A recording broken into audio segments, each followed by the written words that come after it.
Hello everyone, welcome to our next video. Today we're going to talk about two different topics, but the main topic is going to be the different materials that we use here at BilletSPIN for making tops.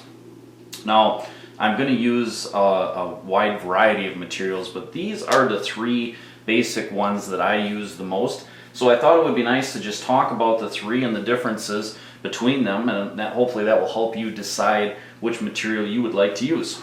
So let's start out with stainless steel. I'm sure all of you have heard of stainless steel. The big advantage to stainless is that it will not rust and it will not patina. It's very hard compared to the other two. And the way that it looks when you first receive the top is the way that it will look years from then. So it's a nice material. You can see this top here was made out of stainless steel. And it's just a very nice material to work with. The grade of this is 303. 303 is the grade that I work with the most, that I use on 99% of the tops, and it's easier to machine. It looks fantastic, and so that's stainless steel.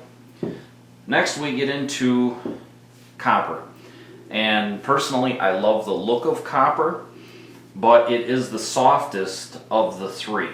And so after you machine it, it has a really nice luster to it, but after you handle it in your hands, the oil from your hands will actually cause a patina, and it will eventually just turn black over years. I mean, it'll take a long time, but there'll be a progression that'll start within a couple days of you handling it. So if you like your tops to be shiny all the time, you can still do that. You can put a Ren wax on there, or you can polish it. Some people use ketchup, and there's other different ways to keep that shine.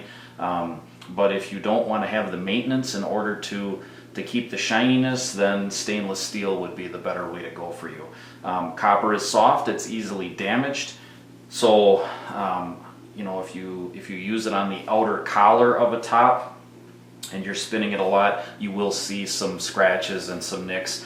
And so the beauty of copper comes with a price. It's very easy to machine, and so I still like it. I love it in a situation like this where the copper's on the inside and you can't actually touch it, and therefore it will take a lot for that to patina. You will get it on the bottom though, but that's one of the reasons why I think this combination here is so popular. The next one is going to be bronze. And bronze is in between the hardness of stainless steel and copper. It will patina like copper. It has a beautiful luster to it. This top here, the bottom here might be hard to see, but this is done in this exact bronze, and it's very, very shiny. It takes a little bit more to patina than the copper does. It is much more durable. It's not quite as durable as stainless, but it's much more durable than copper. Of the three, the bronze is the worst to machine, but it's not horrible. And so, you know, it's a very nice looking material. It has that gold finish. There's different grades of bronze, and the one that I picked gives it the most sheen, the most luster, and it has a nice gold tone to it. Now, a lot of people want to know, what is the difference between bronze and brass? Well, bronze is much harder. Copper and brass are about the same. They're gonna patina fast. They're very soft. They're very easy to machine, and but brass has the same drawbacks that copper has. Whereas bronze has more of the strength and the hardness of stainless, and so it stands up to it better. When I first started making tops, I made tops out of both bronze and brass, and the bronze tops outsold the brass like 10 to 1. So I just stopped working with brass. It seems to be making a little bit more of a comeback. The only advantage to brass that I feel is that patina's a little bit nicer. So for those of you that like a patina, brass will patina a little nicer, and I think in the future I'll start incorporating a little bit more brass for you. These are the standard materials. Compared to the next batch of materials I'm going to show you, these are very inexpensive and easy to machine. And so that's why I like using them. I like to showcase the machining and not some of these exotic materials, and I like to try to keep the prices down for you. So let's talk about some other stuff. This material here is called Damascus, and I hope the camera can pick up the different patterns. I'm sure a lot of you have heard of Damascus. Basically, it's a stainless steel mixed with a high carbon steel. And when you machine it, it's silver just like stainless steel.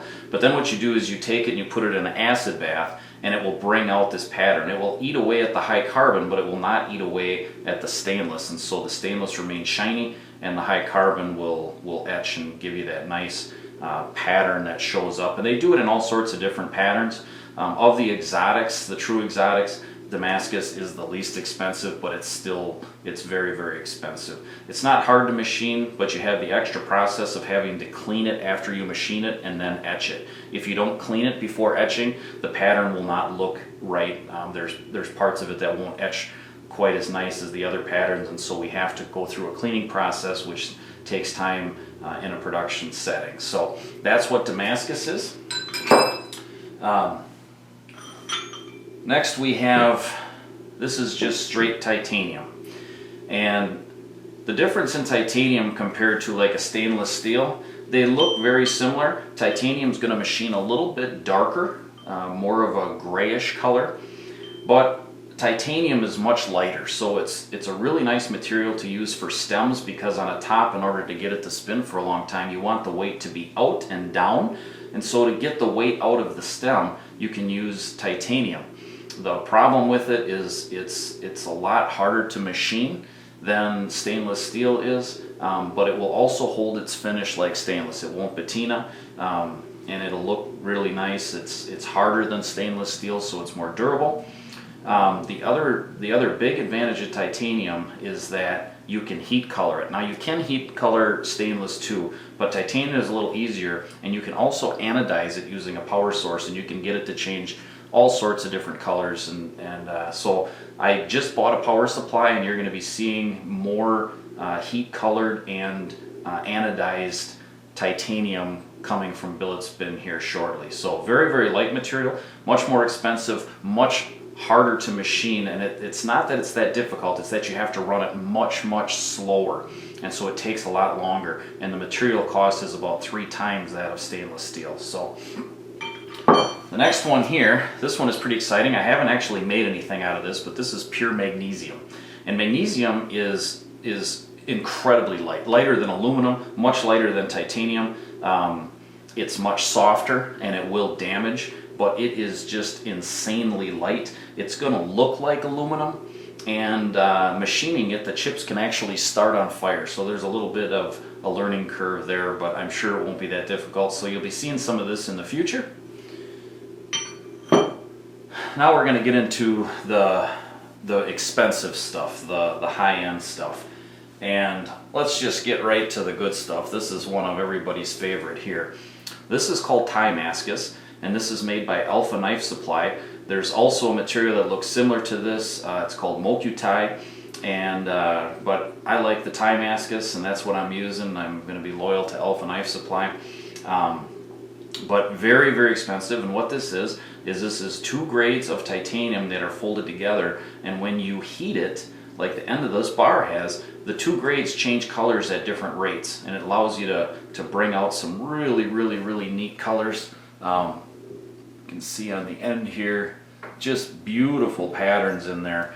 And but a bar like this is 1.22 inch, and you can see it's not even a foot long, and you can see the price tag here of almost $1,800. So extremely expensive. It machines just like titanium, so you got to go really slow with it. So if you scrap some of this stuff out, there's a huge cost, there's a huge risk involved. But for the high-end tops, I'm going to be using a lot more of this stuff. So that's Damascus. Now we're going to get into, this is called superconductor, and I hope that the camera can pick this up. But basically what it is it's copper and it's niobium rods in there.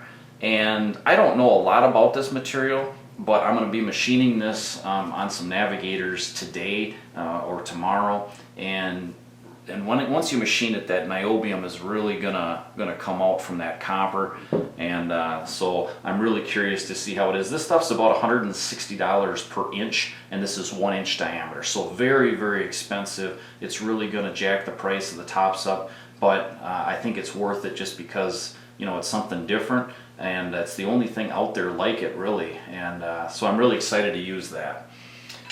The last one, this stuff is, I've never heard a name pronounced differently as much as I have this. I have asked about 10 guys how to pronounce this stuff, and I've gotten a different answer from each one of them.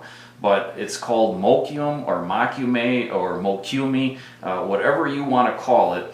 This is the stuff. This is the first time I'm going to be working with it. You can see it's like a stainless steel type and copper. I'm not exactly sure what's in there, but it's like a Timascus, and where they have two different materials. You can see the end pattern here looks very similar to the end of the Timascus, just with different coloring. And the copper in here will patina, and it will turn a darker color and really separate itself from the stainless steel colored. And I'm really excited to use this. You really don't have to do much to this. If you heat it, you'll bring out the copper color a little more and really differentiate in those patterns. Yeah, really very, very expensive stuff. I don't remember exactly per foot what I paid for this, but it's right up there with the other two. And so the price of the tops will go up, but it's the only way to get, you know, a pattern like this, and so I want to give you guys a little bit of diversity. Alright, so that covers the materials. I hope that answers a lot of your questions. The last thing I'm going to talk to you about, which there seems to be a little bit of confusion. Anytime you're selecting the materials for a top, and this holds true with almost all of the older makers especially, the way that you do it, you'll see, like, this is a 3-piece top. This is the Navigator. It's a 3-piece top. And so people will wonder, well, how do you select these materials? You always start with the biggest diameter and work your way in.